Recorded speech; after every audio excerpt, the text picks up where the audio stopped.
The reason that Midgard Stormer left. Alright, look at that up there.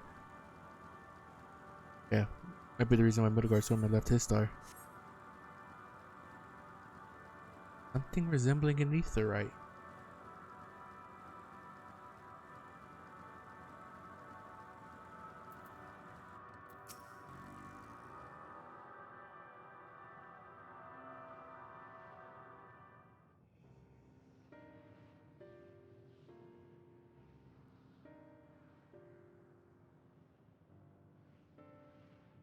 Can you see these ones? These ones are bit of the light. Here.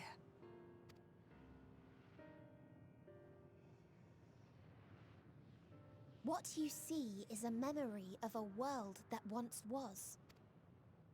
A world suffering a slow death, whose denizens cried out for the release of oblivion. What? Their world is dead? It is. Not a single life remains upon that husk floating in the vast emptiness. These creatures are shadow and shade, perpetuated only to suffuse dynamis with their unending lamentations. Our friend Thancred, where is he? A strange question. He is at your side, is he not? Oh yes. He is here and there, and everywhere within this space. He would tell you himself if he had form to form words.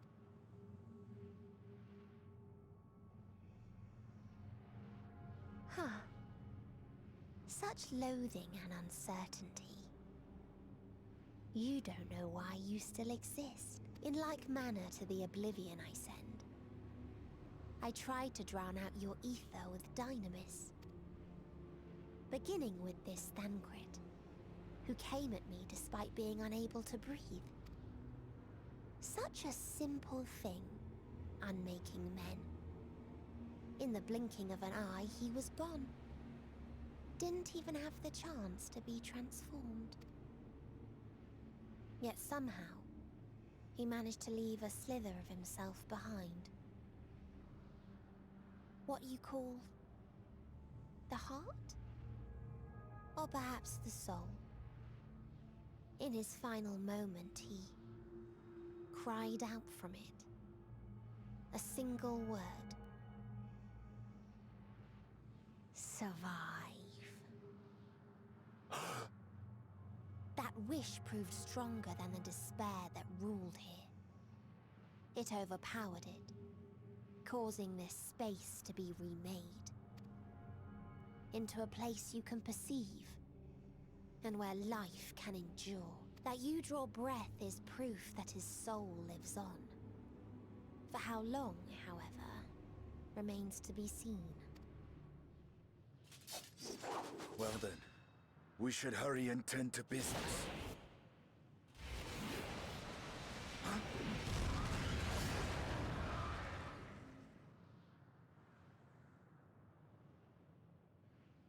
It's futile. You will never reach the true me. I told you, emotions dictate reality in this space. Such changes as you might work will not alter in its nature. You may see, but you cannot touch. Walk, but not advance.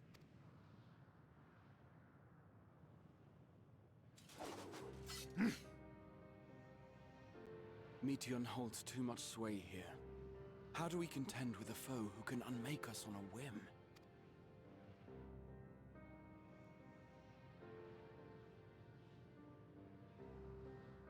I do not know. But Thancred gave his life that we might come this far. We must press on. Agreed. We cannot turn tail here. Not without something to show for our comrade's sacrifice.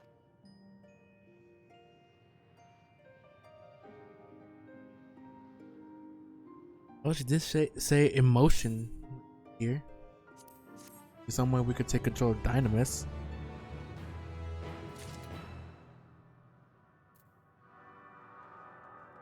And since we're sundered, guessing we can't.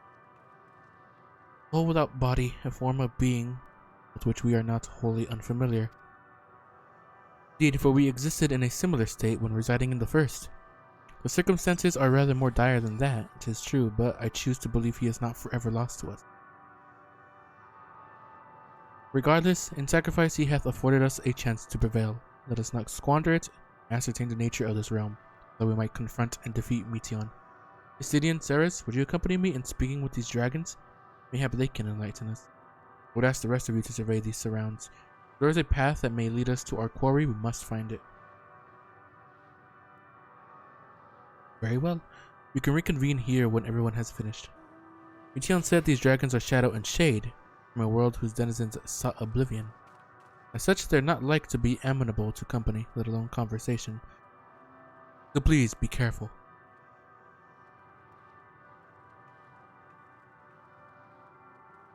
Let us split up and gather what knowledge we may. Maybe they could sense our mine and Estinian's connection to dragons. They lost. A visitor, not of this star. Could thy slender hands bring plague to our world? Thy breath extinguish life's feeble flame? Oh, how we would adore thee, alas. With time our flesh shall wither, our souls fade, but we wait for its inexorable march unto oblivion. If thou art not come to hasten our demise, I bid thee leave us, who crave not companionship, only silence.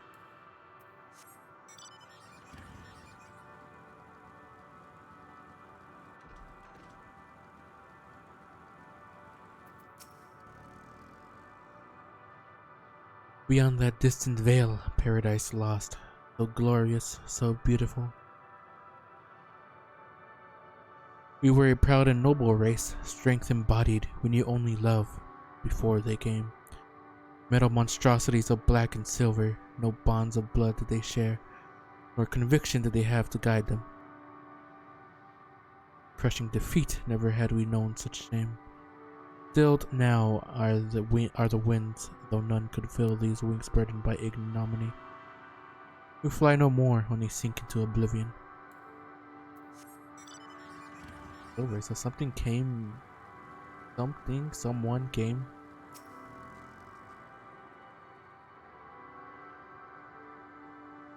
Fought the dragons.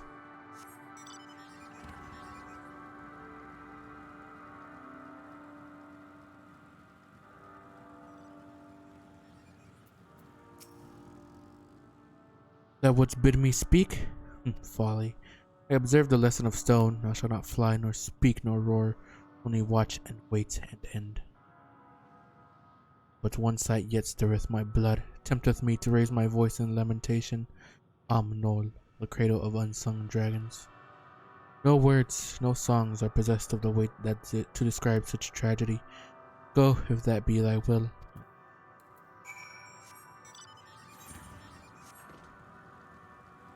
Well,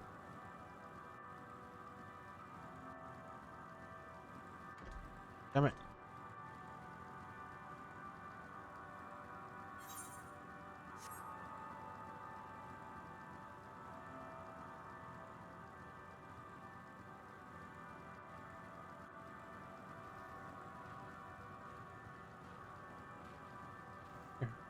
These dragon eggs? They led you here as well, did they? It was described to me as the source of their woes and proof of their end. I think I'm beginning to see why. It's a hatchling ground, or was. Seems similar on Etheris. Midgard Swarmer's kind must have once have lived and thrived in a place such as this. Vitra said his father was driven from their ancestral home by war and strife. This, then, is the fate of those who remained. Let's have a look around. Maybe these eggs have more to tell of what happened here. Those two seem to be intact. At the shattered egg, you find the remains of an unborn dragon. The body has already begun to decompose.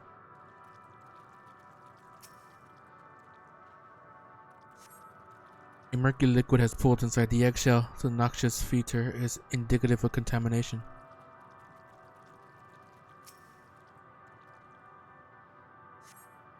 Gingerly lifting a large egg from the viscous mire, you peer inside and see a formless mass soaking in a pool of embryonic fluid. Your stomach turns as you return the egg to its resting place.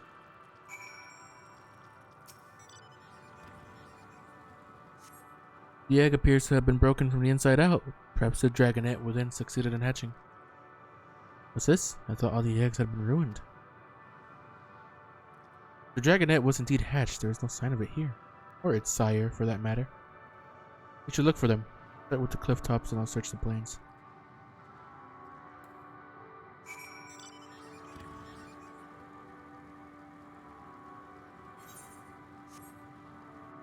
Guess dragons can survive in the emptiness, right? If Midgard Swarmer was able to go from here all the way to the Theris.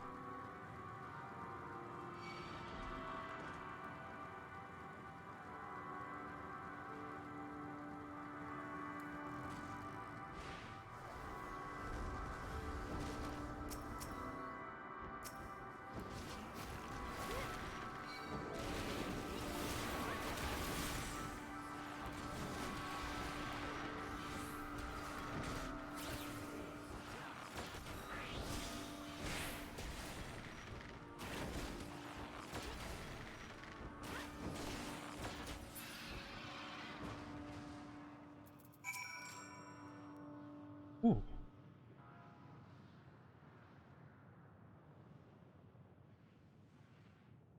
The boisterous howling hath been quieted by thy hand, I presume. Everything alright? I thought I heard a dragon or something resembling one.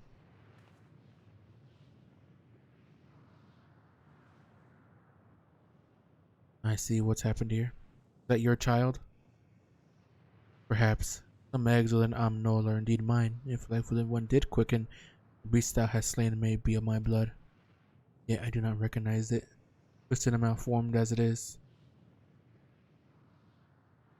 Not a dragon in truth, but a reminder of our failure, a testament to our shame.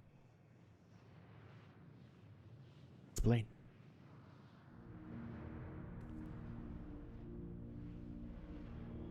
They descended from the heavens, cold, heartless machines, and with them rode war and death.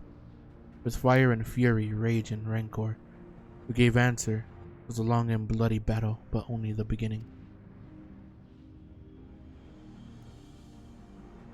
Untold chaos and destruction swept over the star. In the end, the invaders were victorious.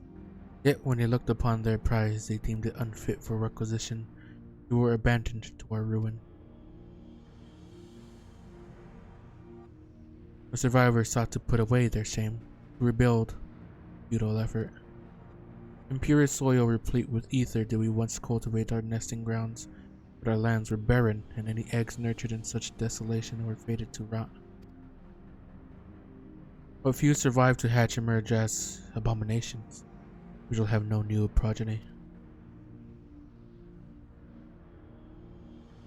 But there are dragons among you capable of journeying to other stars.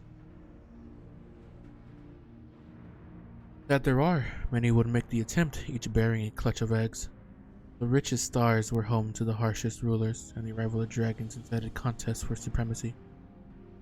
When the fires faded, the wars lost and won. They too were reduced to ash and waste. It is the curse of those who seek a life, to be drawn into conflict, conquer or be conquered. A vicious cycle we now choose to break. We tire of conflict, of everything. We wait now in sweet, merciful silence, free from strife and suffering, still as stone. Wait, you claim your kind is doomed, but there is another star.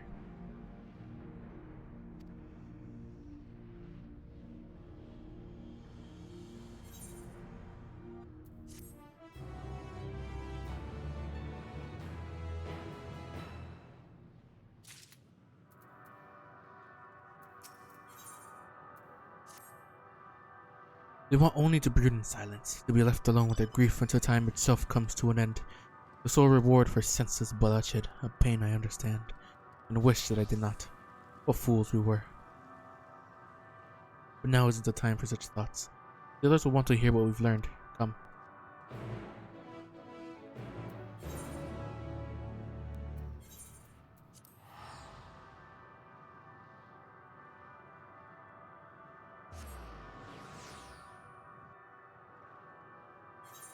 I wonder what was it that came and,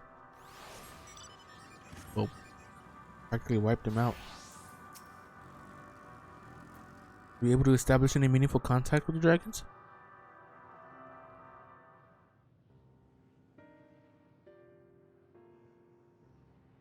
I see. They wish to escape what they perceive to be a cycle of conflict. Thank you, Sarah's Estinian. As for our part, I believe we are more acutely aware of our confines than before. We started by traversing the perimeter of the island to see if there might be a path leading off of it.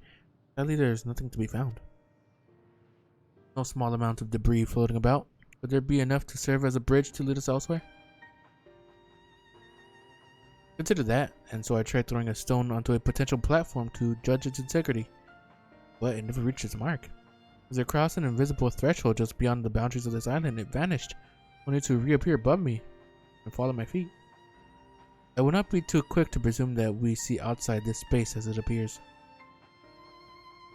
Why I returned to the Ragnarok and asked the Lopers to search for a potential path. However, the ship's instruments failed to provide exclusive data on the surrounding area, and until we know more, I think it too risky to attempt flying to another island. What Meteon told us before, that emotions dictate reality here, might be the key, but I'm not entirely sure what emotion might manifest a bridge to lead us to safety.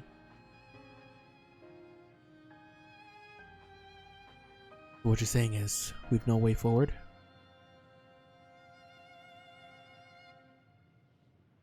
At present, if it is indeed emotion that governs this island, perhaps it is not Meteons but the dragons that hold us here. They tire of conflict and have chosen a path of oblivion to escape it. Or rather, they have chosen no path at all, meaning there is no way for the dragons or anyone here on this island to advance.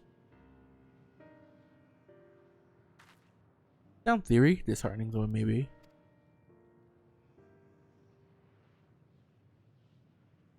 That is the case, what recourse do we have? They are not like to be persuaded to help us. Their reasoning is built on a history of turmoil and strife, without irrefutable proof that the future is not as bleak as they believe it to be.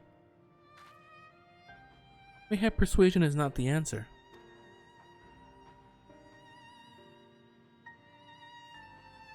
Meteon meant to unmake us then and there on a Ragnarok. He would have succeeded if not for Thancred's determination. He conceded it was strong enough to overpower the despair that otherwise rules Ultima Thule, and reshape it to a degree. Perhaps it could be done again in like manner, but by overpowering the prevailing emotions.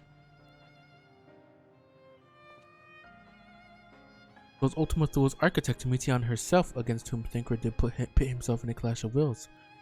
Though I marked no leader among them, such I did chance to encounter a dragon possessed of despair far more potent than most. Potent enough mayhap to dictate the course of others. Thus their domain follow. They spoke but few words, carefully chosen, their tone and timbre alone threatening to rend my heart in twain. Challenging his desire to remain may allow us to alter the island upon which we stand. Alas, I fear my vaunted rhetoric availed me not against his calcifying heart, but mayhap one of you will fare better.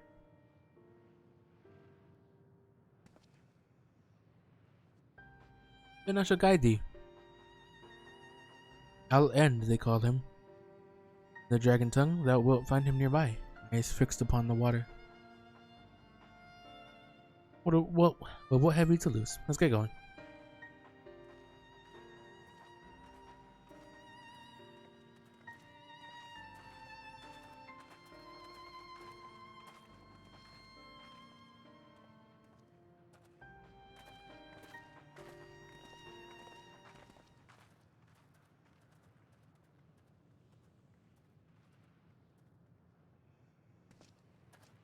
Got something on your mind, Estinian?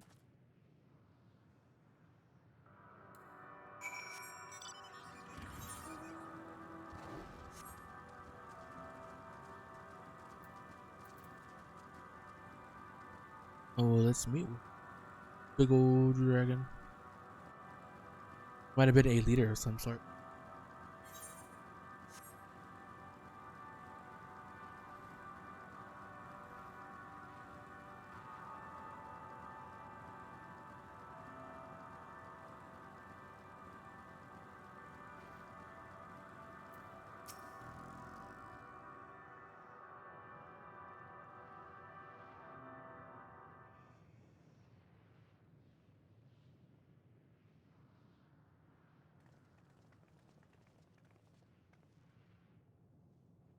He remaineth as he was when I first approached, entombed in melancholy.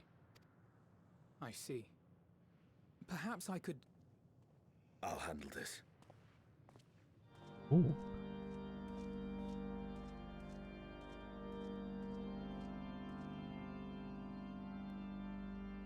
So, waiting to die like all the others, are you?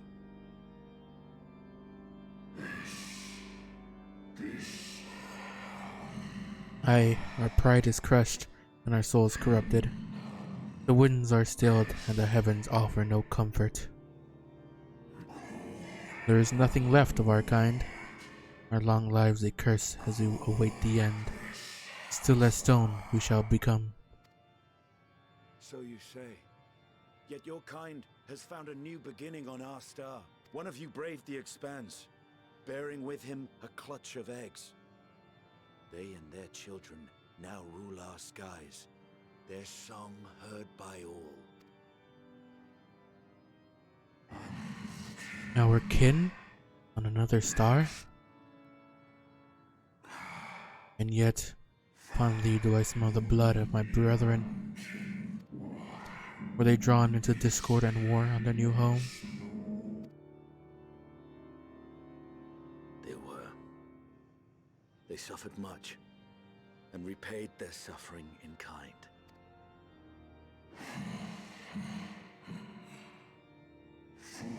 It mattereth not whither we fly. Ever will a sanguine ocean await us.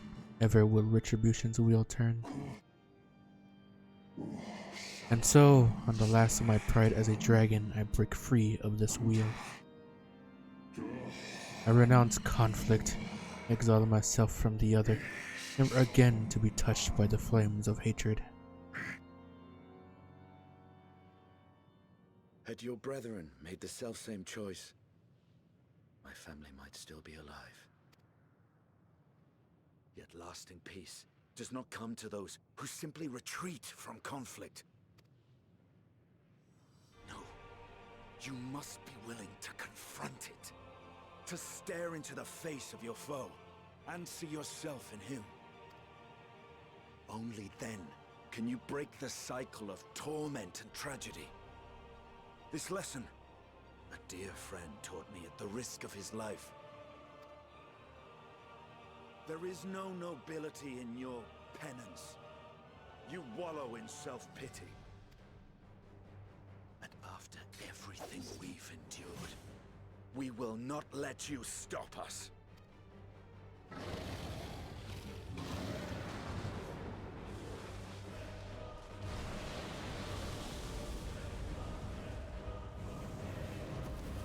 Estinian! Stay back.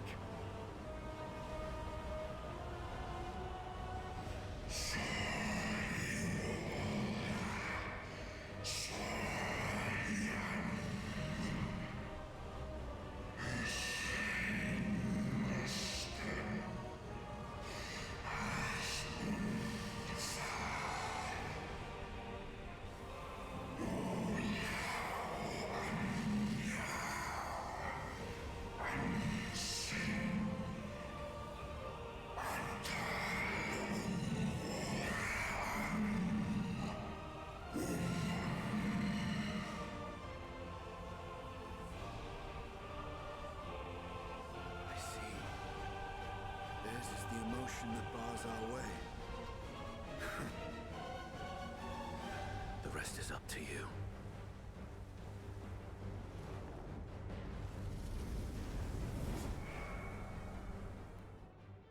What?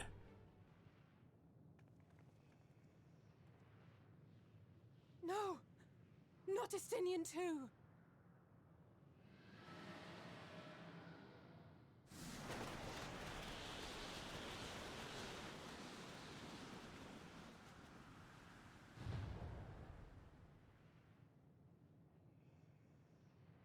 There's a wind.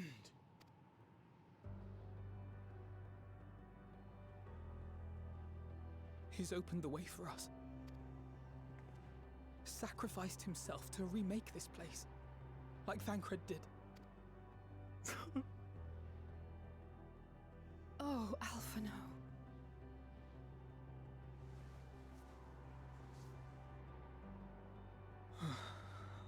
Come.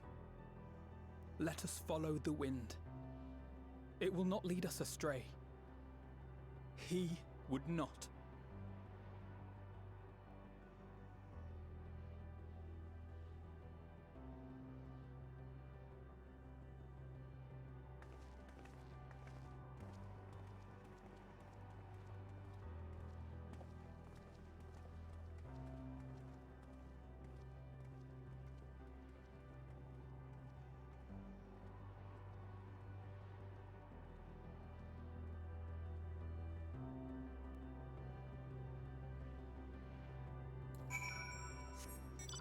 It's looking like I'm gonna be all that's left at the end.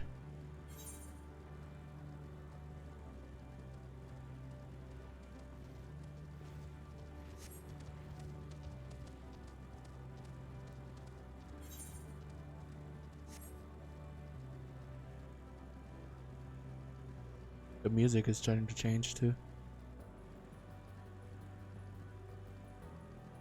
Different.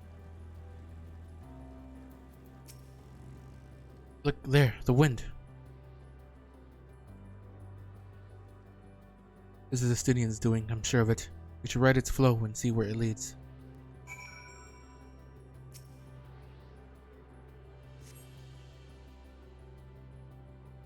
Oh. Powerful Gel has delivered you to another island. The other scion should arrive before long.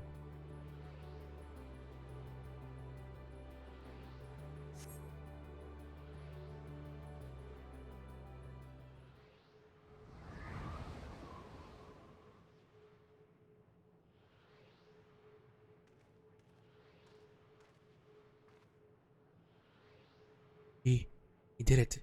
Found a way forward for us.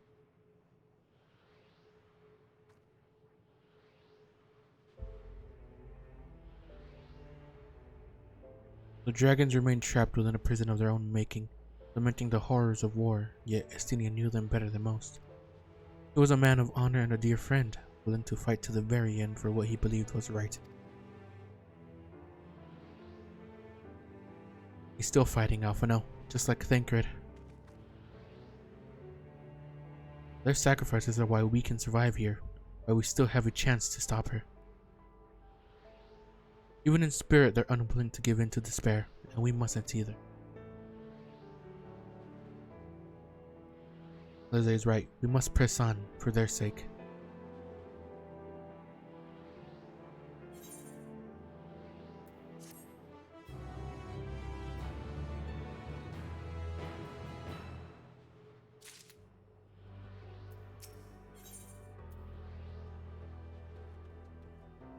Roads paved, sacrifice. And Y'shtola and Alizé, as Y'shtola and Alizé said, we must continue.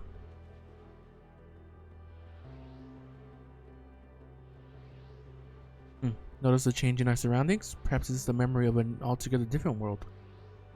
It would be prudent to learn more of it then. Tread carefully, lest we lose our footing in this sand.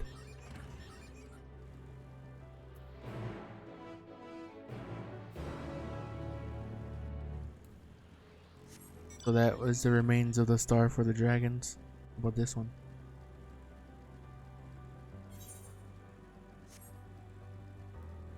Desert-like world. Or at least part. Were it not for the violet crystal embedded in its surface, it would appear as ordinary stone. A curious script hath been etched upon them. Alas, it is not a language within which I am familiar. Cannot say I recognize it either. Nor I. The dragons, from what I recall, preserve their knowledge in song and eschew the written word entirely. We may assume this is the work of another race, one we have yet to encounter. Michian claimed the dragon's world suffered a slow death, seeking the release of oblivion. What life we find here, like as not, doth wend its way towards a similar end. What do you suppose that is? What do you suppose that is over there? I'm not sure. It's hard to make out at this distance, but its surface seems to bear the same crystals as this monument. Meaning there's a chance we may find whoever built them both. We go and have a look. Come on.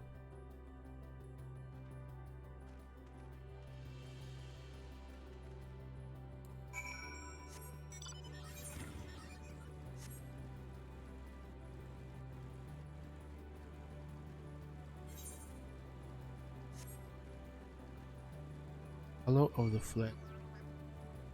What were you just saying to me? Is this how their people looked on this world?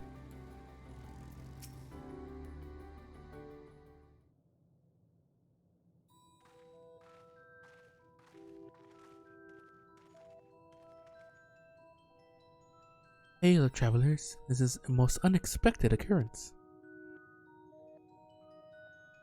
Oh, hello there. Is this your home? Indeed it is. Forgive me, I had forgotten. An exchange of introductions is expected when first meeting those with whom one is unacquainted.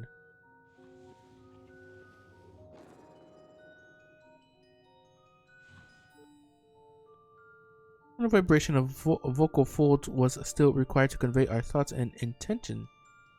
Aya, I believe, was the pronunciation used when referring to our people. Though it is not entirely applicable given our present state, you are welcome to use this appellation. As for nomenclature to address my individual person, I believe it would be pronounced Kofkud. Kofkuj. Yes, Kofkuj. Of the A. Of the A, I guess pronounced. We have encountered beings that communicate intermittently through thought, but never one that is wholly without voice. I presume we are having this conversation via the medium of ether, or dynamis, as this place is suffused with vast quantities of it, fascinating it in either case. I gather your response to my presence is positive then? That is well. For there is something I wish to ask of you. Like yourselves, we are ether-based life forms. Therefore, it may be surmised that your bodies are of comparable biological composition to those we once possessed. I have a number of queries regarding your subjective perception of the five senses: sight, sound, taste, touch, and smell. In total, I have prepared 198,712,180,827. That's a rather lot, isn't it? My apologies, I have omitted a great many details necessary to understand the nature of my request. Though we dispensed with our corporeal vessels long ago, we have rediscovered a need for the flesh. We have endeavored to recreate our erstwhile forms. However, all pertinent records have been lost due to the passage of time. Take for example the nervous system. It is well within our power to recreate, but we have no frame of reference for sensations once experienced by our people, which may compromise our ability to interact with our physical environment. The reason you need to regain corporeal forms? Why, to bring an end to our existence, of course.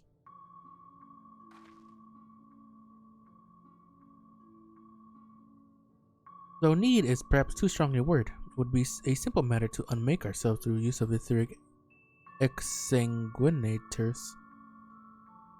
But such a death seems inadequate. The traditionalists among us believe proper death requires an inescapable sense of impermanence in one's final moments, an experience found only with bodies of flesh.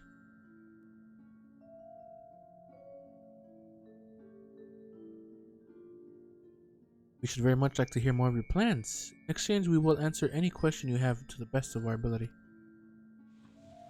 Such an exchange of information would indeed prove useful. Very well. To ensure efficacious exchange, I hereby invite you to our home. Yes, the abode of the Iya, where we traditionalists prepare for our demise. I presume your consent to answer questions is indicative of a tacit approval of our plans, in which case your cooperation is greatly appreciated. I must caution you, however, to be mindful of the wandering the desert. Their desire for bodies of flesh could be described as overzealous. Now, if you would follow me. It's going rather smoothly, not that I'm complaining, mind. Even so, we mustn't forget their aim is oblivion, much like the dragon. I fail to see why a civilization so seemingly advanced would choose to unmake all they have created. At any rate, we will find no answers dallying here. Let us be on our way.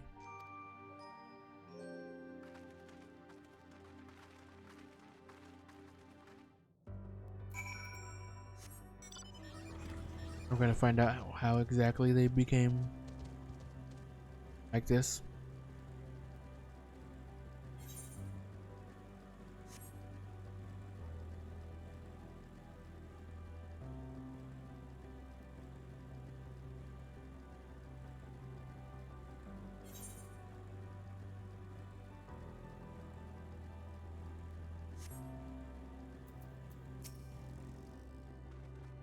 Welcome to our abode. Most of our compeers you will find remain idle in their domiciles, though your quizzical expressions indicate my phrasing is unclear.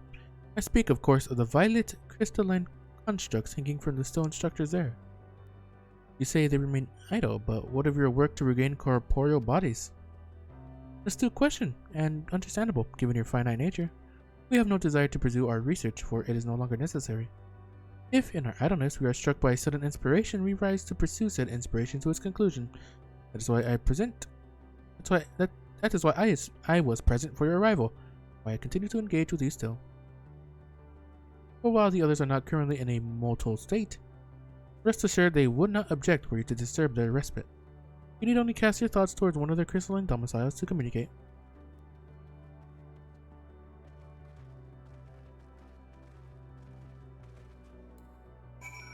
So they're within these crystals?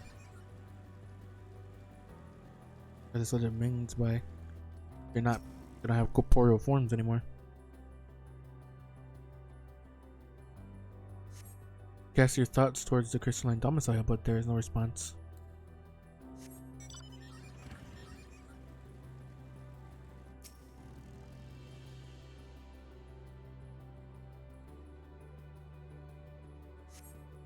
You wish to speak? Very well. Pray a moment if you would.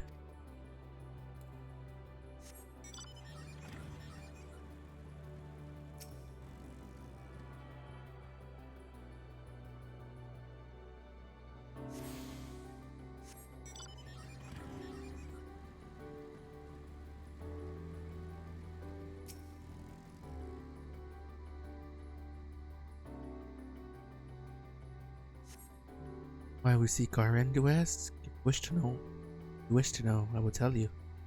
Just a moment, I must remember. What form did I take when last I emerged?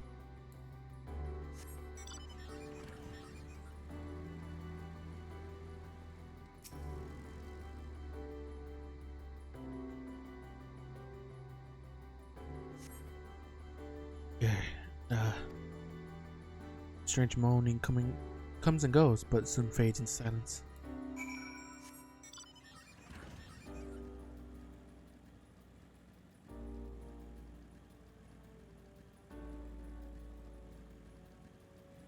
That a black hole? Did your inquiries yield satisfactory responses? See, if they fail to answer, then it is likely because their minds have unraveled due to prolonged idleness. They are not but concentrated ether now. Worry not, there are no others who have need of those lodgings, and they will not prove a hindrance to remain as they are. More importantly, you said some few did answer your request for an audience, yes? Imagine they will be with us ere long. Flesh abandoned.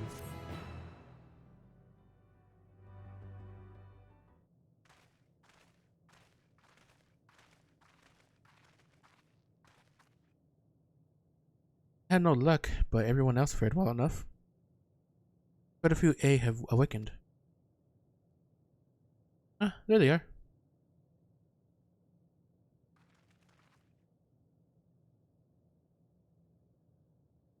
Hello. May I introduce you to Lalak, Dudik, and Nij.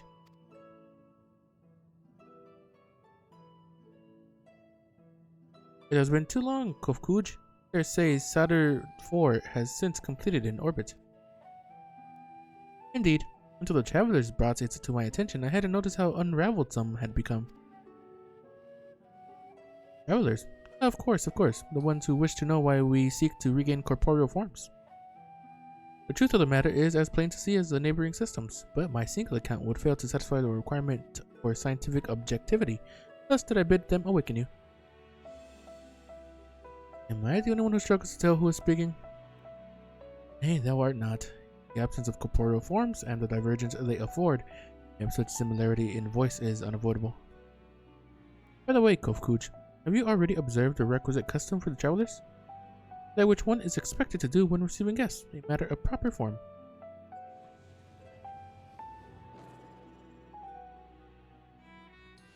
Ah yes, so long has it been. It had completely escaped my mind, and still does. What was it again? I can't seem to remember.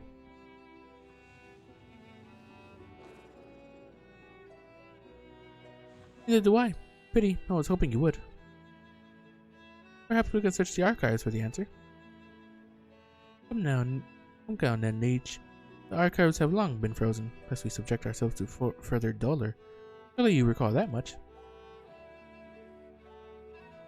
Of course, food. The custom is to serve food. Beings of flesh such as they must regularly replenish their ether, but contributing to their replenishment we communicate our friendly intention. That's right. We duly invite you to join us in the communal repast, after which we may engage in leisurely conversation. If we have a chance to learn something, then I see no reason to decline. Excellent. If you would care to follow, we shall feast you on the purest ether.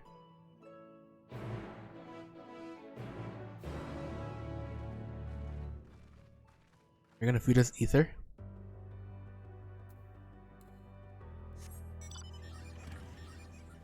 Like that just because food is made of ether, or like actual, just straight up ether. This facility is where we replenish our ether.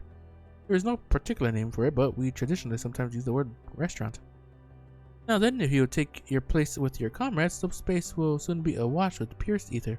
Please absorb as much as you.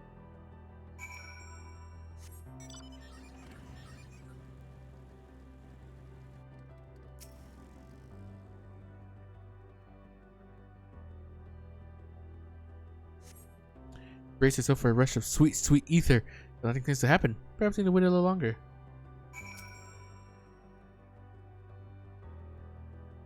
Sweet, sweet ether, huh? You brace yourself again, but again, nothing happened. Just as expected. As meticulously as one might recreate the A's home world, this is Ultima Thule, not simply generate ether. As recreations, our friends are oblivious to this fact, to the very truth of their existence, much like the phantoms of the recreated Amaranth. However appearances may seem, we must ever be mindful that it is the memories of the dead with whom we deal.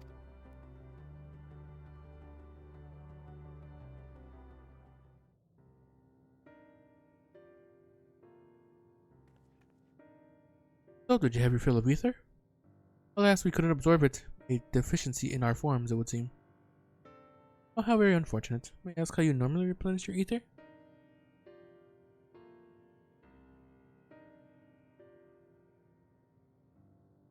Through your mouths, you say? How very primitive and quaint.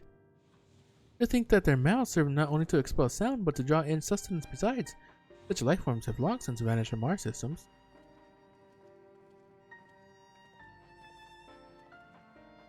Though we regrettably could not partake of your magnificent feast, assured we feel your welcome most keenly.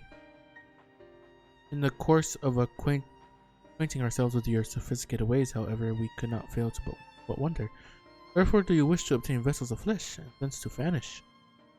Will you not favor us with an explanation? You flesh and blood beings are always so hasty. It does have its charm, however. Very well, we shall indulge you. In the beginning, when the A yet possessed corporeal bodies, ancestors dedicated themselves to the pursuit of knowledge and technological advancement. By transcending all limitations, we believe we would eliminate sorrow and abide in true happiness. From the tangible such as land to the intangible such as labor, there exist myriad hindrances to progress, but the most confining of all was the flesh itself. Our natural lifespan was distressingly middling, you see. Too short to enjoy unhurried lives, yet too long to be considered disposable. Furthermore, to simply maintain the integrity of our bodies demanded considerable resources. But we managed to solve this problem. For long years, we discovered how to become non-corporeal entities with everlasting lives, untroubled by the failures of the flesh. Thus changed, we had more time and freedom to continue our scientific pursuits. We went on to make ever greater strides in our quest to transcend all limitations, so we finally decided to challenge the last of them all, the limit of knowledge. That is to say, deciphering the laws of creation. We sought to discover how the universe came into being and explain all extant phenomena, thence predict the future. If we could but achieve this, we believed that we would be free from uncertainty and anxiety.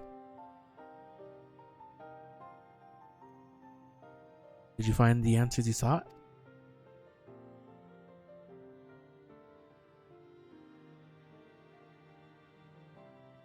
Yes, we did. Our efforts revealed to us a fundamental truth. Knowledge of said truth is essential for the continuation of our conversation. If you will learn more, we will share it with you. No, we mustn't. Primitive as they are, it would be unspeakably cruel to deprive them of their ignorance. They are possessed of corporeal forms, their lives readily ended. As those who have gone before, is it not our duty to warn them?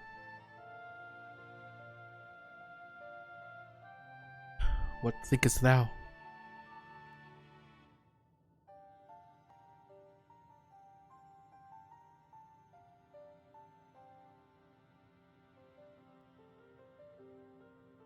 We have deliberated and come to a consensus. If you are resolved to know it, we will disclose to you the truth we discovered, the truth of the universe. Take us at the stone pillars just outside the bounds of the abode, a place called Elegia.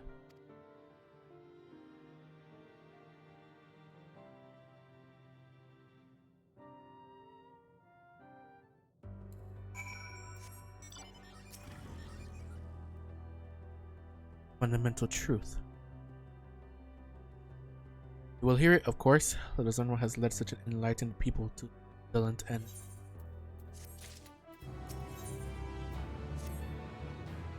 Ere we join the A, there is one trifling matter I would fain investigate. Sarah's Grahatia, might I trouble you for your assistance? But of course. My thanks. We should head outside the abode if you would kindly follow me. I know not what mischief you are plotting, Rianjay, but I trust you have our best interests at heart. The rest of us shall go on ahead to Elegia. Lest you worry, we won't start without you.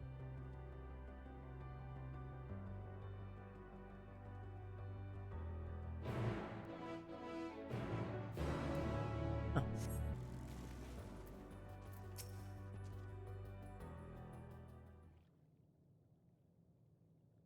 Aye, this place shall serve. Shall serve.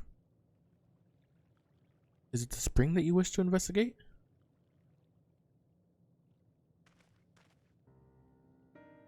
Pray forgive me, my friends, but there is not to investigate. It was but a pretense to speak in private.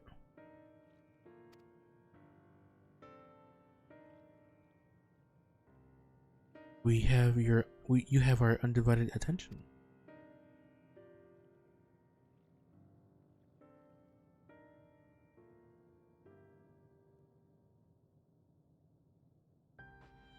We have established here in Ultima Thule those denizens of ruined stars are recreated in their twilight days. Yet one question doth arise in my mind. So faithfully formed are the simulacra they believe themselves yet amongst the living. How dost thou suppose this is possible?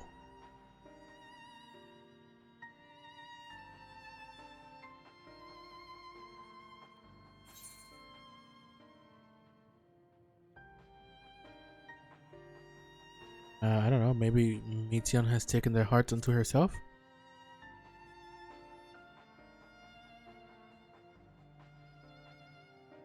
I'm inclined to agree. If Mityan can take the emotions of others as her own, I dare say she would be able to recreate them more faithfully than had she relied on any historical account. By which logic, she must have visited them while they still lived, the dragons and Ea both.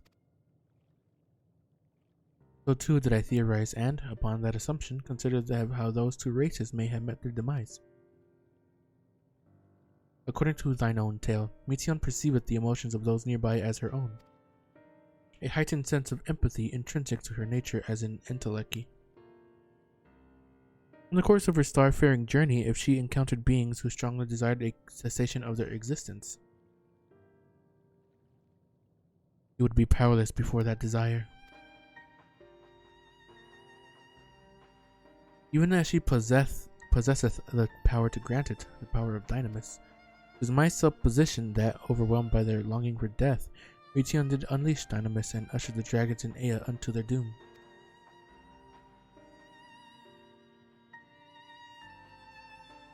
Of course, such was not always the outcome. Full of many stars did she find already lost to ruin. In order to create a terminus, however, fervent desire for the end is essential. Therefore, should you struggle to find the way forward, pray ask yourselves this. In the place where you stand, whose is the soul that yearneth most desperately for oblivion?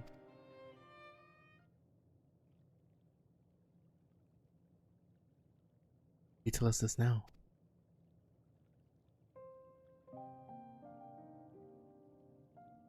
Ne'er again would I betray your trust. This pledge I did make to my comrades in bringing thee into my confidence. I would remain true to my word.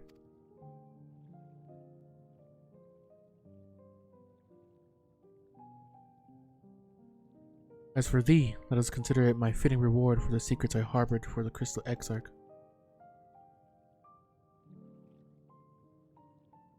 I once placed my faith in thy chosen path, walking at thy side full knowing that we were bound for thy demise.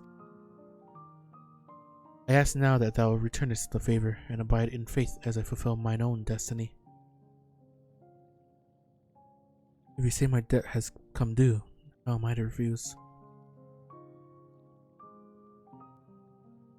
It's indelicate of me, I know full well, and I can but beg thy forgiveness.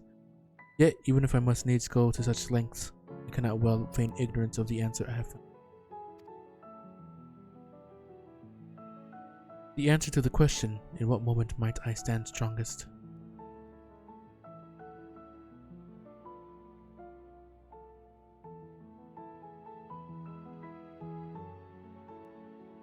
After all that we've been through, I will say only this. Do what you must. Do what you must and see your conviction through. I shall, my friend. I shall. Without further ado, then, go to join our comrades.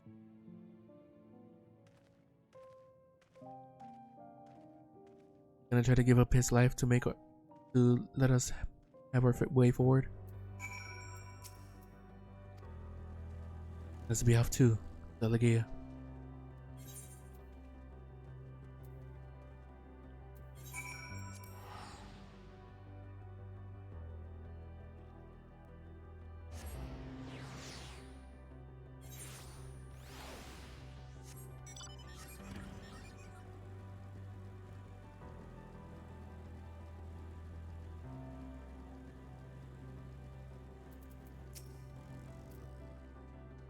Seems everyone is accounted for. Shall we then?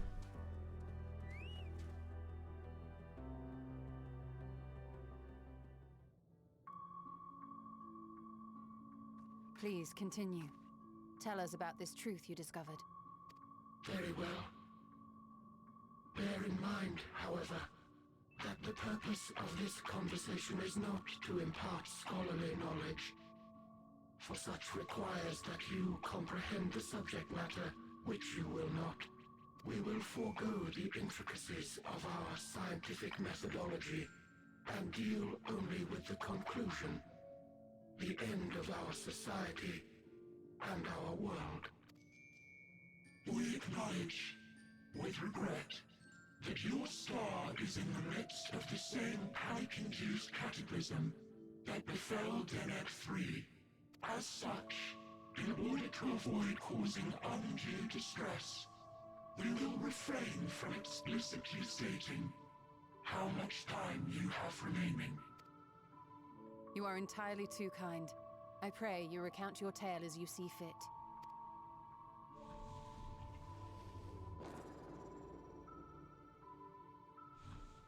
In the beginning, the universe was but a tiny particle. Then suddenly, this particle began to expand. Having remained entirely in the bounds of your star, the phenomenon may be difficult for your kind to grasp. But this expansion has since continued unabated. Speculating that the universe could not grow indefinitely, we sought to learn what might occur, and made a worrying discovery. The stars will continue to spread apart, as will their finite thermal energies. Eventually, all heavenly bodies will grow cold and freeze. No new stars will be born, and the universe will enter into an eternal ice age.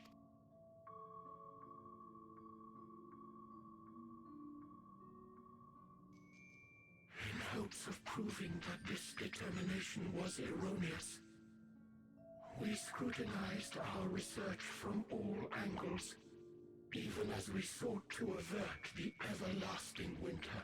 The endeavor proved fruitless. So infamously so, in fact, that it became synonymous with vain effort. The universe as we know it would end, and there is no way to prevent it. Beneath the weight of this knowledge, our society stagnated. Though we had time still, it was a cold comfort. Why strive for anything when desolation is assured? When our wealth of wisdom, accumulated since the dawning of our kind, would be forever lost. No civilization would rise from our ashes. No scholar recover our knowledge. In silence unbroken, naught would stir. Intellect was once our pride. Overnight, it became our shame. Our works, monuments to futility. Immortality, our greatest invention, became a source of suffering. Rather than suffer on, many chose to unmake themselves by means of etheric exsanguinators. Etched upon these stones are the testaments of such souls, though many left no words at all, thinking it a pointless gesture. Once we have obtained vessels of flesh, we likewise intend to vanish. If you understand this, understand aught of our tale, you will abandon your quest for knowledge. Ignorance truly is bliss. If you would cling to your illusory happiness, remain primitive and pure. It is the only way.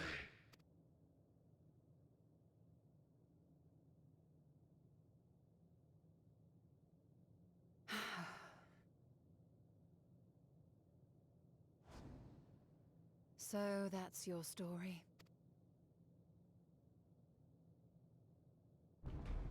While I appreciate your advice, I will not heed it. Convinced though you may be of this truth, it is yours and not mine. Indeed, truth, I have ever believed, is in the eye of the beholder. Are you suggesting that we have reached a faulty conclusion? That our science failed us? Hardly. As you yourself said, the subject matter is beyond my comprehension. And that, I accept, is true.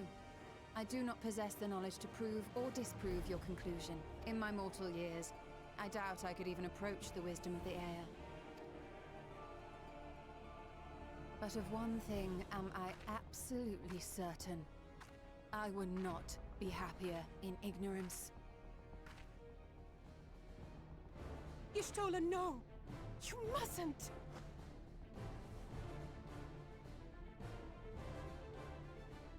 The most important lesson I've learned. is that learning isn't simply passing one's eyes over words. Nay, 'tis when understood for oneself that knowledge attains its true value. This is what has sustained me, driven me onward in joy and wonder, in anger and sorrow.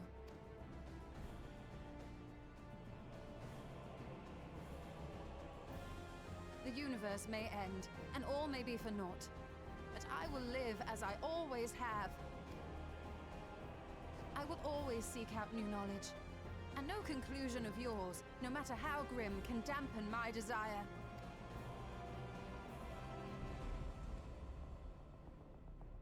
I suppose it is only to be expected.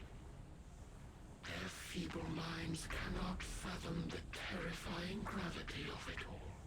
But worry not. We consider it our duty to enlighten you, and we will not stop until you grasp the full extent of our despair.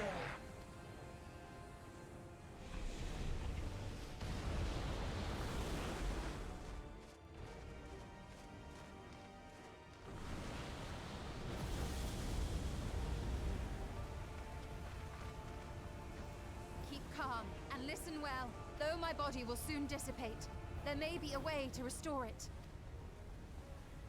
Azim's magic. So long as our souls remain, you can use it to summon us back. But you mustn't, for it would mean losing our way forward. This I only reveal so that you can promise not to invoke the magic. We came here knowing what victory may cost, so press on. Press on, and do not look back.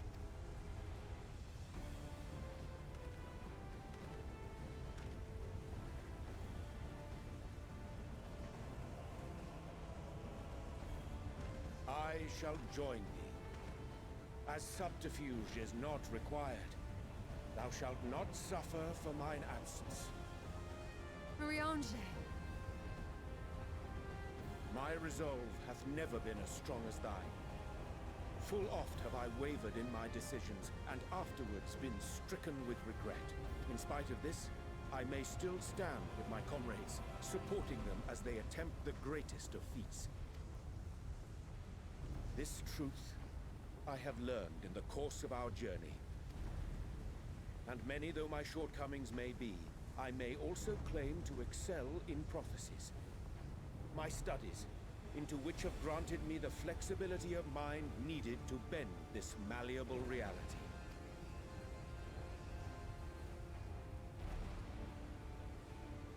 Thus shall I hope that thou mayest have the strength to resist, and our comrades the strength to continue.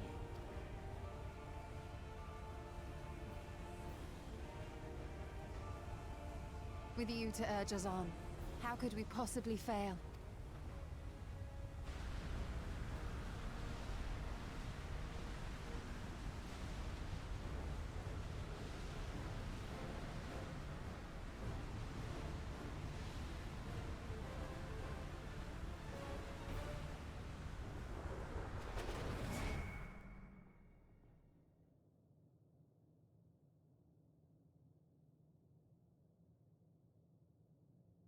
Jeez.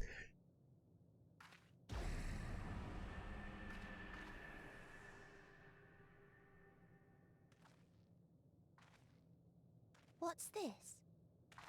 An extinguished civilization. Rekindled.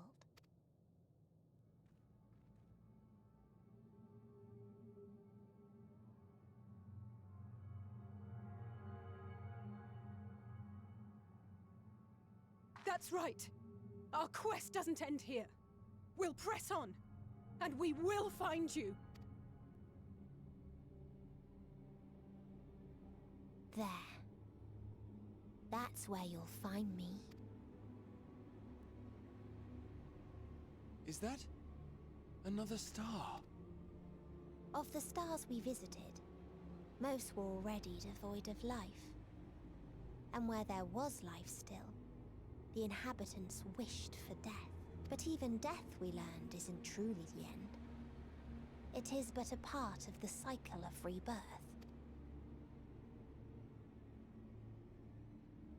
souls return to the star, or in its absence, a larger flow. And eventually they are reborn, alive again, to know suffering anew.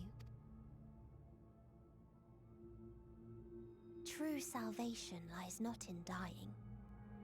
It lies in not being born. This is the gift I would give to you. To all life on beautiful Aetheris. To that end, we created an egg wherein life cannot quicken. That dead sun. Attain it if you can, before your friends' emotions fade away, along with their protection.